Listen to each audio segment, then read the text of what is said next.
की पहली सरकार है। मोदी सरकार सबसे बेकार सरकार। मोदी एक ऐसा प्रधानमंत्री था जितना गुजरात में तो शराबबंदी की और जितने भारत के और राज्य उनमें शराब बेचने का काम किया है। ये शराब के सबसे बड़े व्यापारी है। एक गांव में 3-3 ठेके खुलवा दिए। मैं अपना हापुड़ गाँव है मेरा, यूपी में। सवाल सुनिए। दिल्ली में केजरीवाल सरकार भी तो एक के साथ एक दारू मुक्त दे रही थी, क्या कहना चाहेंगे? ये सब वोट खरीद रहे हैं। एक थैली के चट्टे बट्टे जितने नेता हैं आज जो है अपने फायदे के लिए ये दूसरे का कत्ल कर सकते हैं, किडनी बेच सकते हैं, कुछ भी बेच सकते हैं।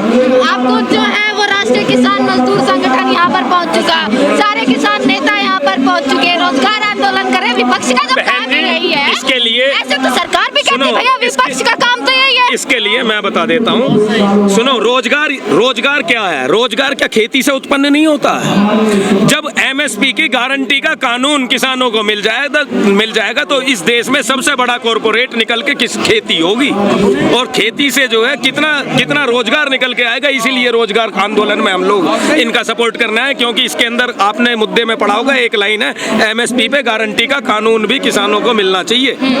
इसीलिए हम यहाँ इन आंदोलन किया, विश्वास रखिए, विश्वास वादा।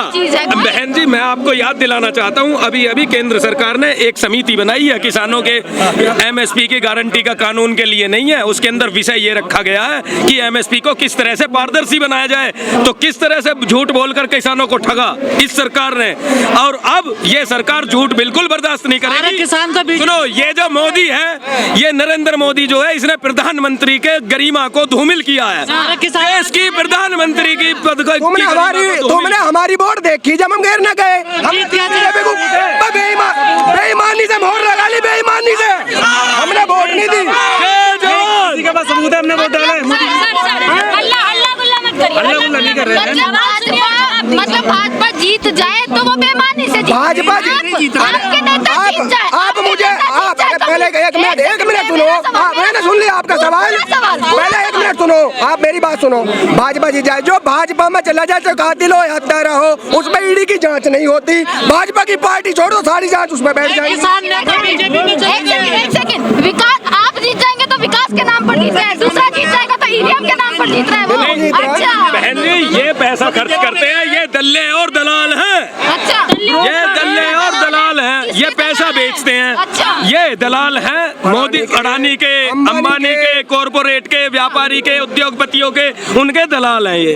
उन्हें लोन में छूट है, उन्हें लोन के लिए छूट, सब कुछ उन्हें माफी दे रहे हैं, उन्हें कर्जे दे रहे हैं। दल्ले और दलालों को जूते मारो सालों को, दल्ले और दलालों को जूते मारो सालों को। आप इस तरीके की अराजक बातें नहीं कर सकते। ये अराजक बात नहीं है, जो दल्ले और दलाल है उन्हें जूते मारने का काम जनता करेगी।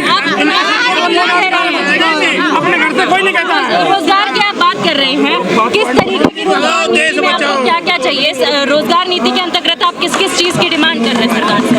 हम तो सबसे पहले तो हम एमएसपी की मांग करें। जब हमारी एमएसपी हो जाएगी तो रोजगार ही रोजगार हो जाएगा। किसानों के बालक दर नहीं भटकेंगे और बेरोजगारी की समस्या खड़ी नहीं। आज क्या हुआ, गाँव से निकल के जो किसानों के बच्चे थे, जो खेती करते थे, वो शहरों में आ गए, सड़कों पर आ गए। जो शहरी लोग थे उन्हें भी नौकरी नहीं मिल पा रही। किनकी वजह से? जो गाँवों के लोग अपनी खेती छोड़ गए, क्योंकि वो खुद बेरोजगार हो गए और बेरोजगारी की समस्या बढ़ गई, क्योंकि बेरोजगारों की जनसंख्या बढ़ गई। बेरोजगारी की सर जो आप बात कर रहे हैं, BM सिंह हमेशा से सिर्फ बीजेपी, सरदार BM सिंह जी तो पहले बॉर्डर छोड़ गए थे। कहाँ चले गए थे छोड़ के? कहाँ छोड़ गए?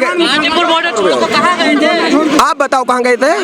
खाली करके गए थे। भाई साहब, पूरी मीडिया से बाइट देके, पहले मेरी बात सुनो। पूरे भारत का भ्रमण करके सारे किसानों का एक जगह का आंदोलन के मुद्दे पर सहमत करना, ये BM सिंह ने किया था। BM सिंह ने रखा था कि मुझे एमएसपी की मांग चाहिए। उनकी मांग और किसान नेताओं ने वहाँ जाकर नहीं रखी। आप एक दूसरे में नेता बनने में लगा। किसानों के भले की बात कहीं ना कहीं हमारे किसान नेताओं ने भी उसे दबाने का काम किया। सुनो भैया, आंदोलन भी किसान आंदोलन की तरह आगे बढ़ेगा क्या? ये जन आंदोलन है, रोजगार आंदोलन है। हम तो ये कामना करेंगे उससे भी ज्यादा बढ़े और रोजगार हर जनता को मिले, हर वर्ग को मिले और हर आदमी का भला हो। 6 दिन से कर रहे हैं बेरोजगार आंदोलन, थोड़ी सी भी प्रक्रिया आई है सरकार की तरफ से कुछ आपके लिए? ये तो बहरी सरकार है, सुनेगी नहीं। मैंने अभी बताया था, इन्होंने लोहे की प्लेट खिंचवा रखी है कानों पे, जिसे फोड़ने के लिए भगत सिंह ने जैसे बम फोड़ा था ना असेंबली में, ऐसे बम्बों की जरूरत पड़ेगी जब इनके कानों के पर्दे फटेंगे और जब ये हमारी बात सुनेंगे। बता दीजिए हमको, उसका परिवार को सिक्योरिटी किस चीज का मिला है? अगर 17 साल में बच्चे को मिलेगा एडमिशन अग्निवीर में, इसका मतलब 5 साल का ट्रेनिंग करेगा वो। सिक्योरिटी लेना चाह रहे हो? देश सेवा, देश सेवा सर होगा सर एक सेकंड, देश सेवा सर हर कोई करना चाहता है, पर परिवार सेवा करना, परिवार सुरक्षित नहीं रहेगा तो देश सेवा कहाँ जाएगा? देश सेवा के लिए जाते हैं। देश सेवा तो सर सर्वोपरि है, पर क्या अपने माँ बाप को आदमी भूखा छोड़ देगा क्या? माँ बाप है, परिवार है, बाल बच्चा, उसको भूखा छोड़ देगा उसको? सरकार कह रही है देश सेवा जो अग्निपथ के बाद जो वीर आएंगे उन्हें हम बीजेपी कार्यालय के सामने अपना चपरासी, अपना गार्ड की नौकरी दे देंगे। तो यह सेना का अपमान नहीं है, यह सरकार को हक है कि सेना का अपमान कर देगी।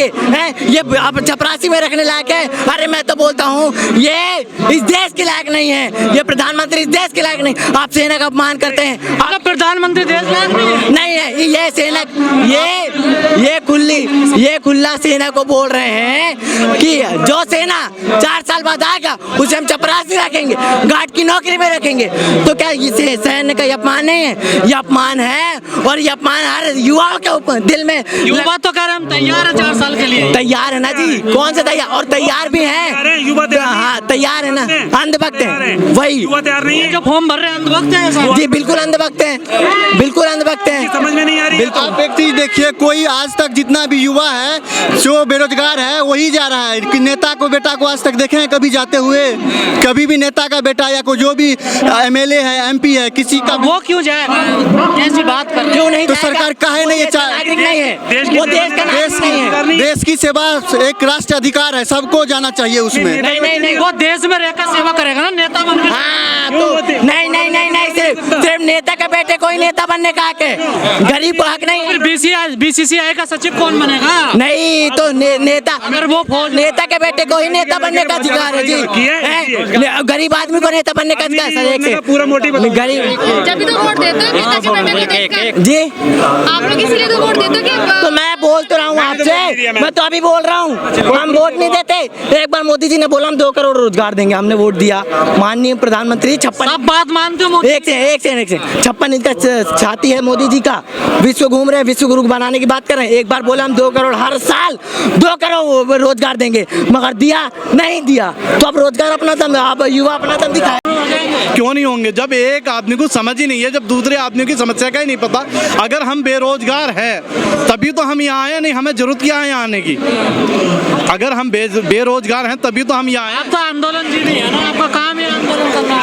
हमारा काम आंदोलन करना नहीं है, हमारा काम है कि हमारा काम है अपना हक मांगना, अपना हक मांगना। हम अपने हक के लिए आए हैं, हम जो है किसी से आंदोलन करने नहीं आए। हमें रोजगार दे, नौकरियां दे, हमारे बच्चों को नौकरी। देश मजबूत हो रहा है, राष्ट्र में काम हो रहा है सारे। बिल्कुल मजबूत हो रहा है। हम कब कह रहे हैं हमारा देश मजबूत नहीं हो रहा? मजबूत ऐसा हो रहा है, सिलेंडर पे पैसे बढ़ा दिए, 5 किलो खाद कम कर दिया, और जो है तुम्हारा 5 किलो खाद कम कर दिया, और तुम्हारा जो है तेल पे पैसे बढ़ा दिए। किसानों को कोई सुविधा नहीं है, बताएं कहाँ सुविधा दे रखे हैं? 50,000 रुपए किसानों के आय 2 गुनी नहीं हुई 2022 चल रहा। हाँ, बहुत ज्यादा आया, 2 गुनी हो गई है। गन्ने का रेट जो है 600 रुपए क्विंटल हो गया है। गन्ने का भुगतान जो है गन्ना तैयार होने से पहले ही किसानों के खाते में पैसे आ रहे हैं। वोट तो फिर मोदी जी को दोगे? वो तो वक्त बताएगा मोदी जी को देंगे या वहाँ का जो, देखिए वोट मोदी जी को कभी लोग वोट नहीं दे रहे। जो वहाँ का क्षेत्रीय सांसद है, जो हमारे लोकप्रिय है, हम वोट उन्हें देते हैं, मोदी को कोई वोट नहीं देता।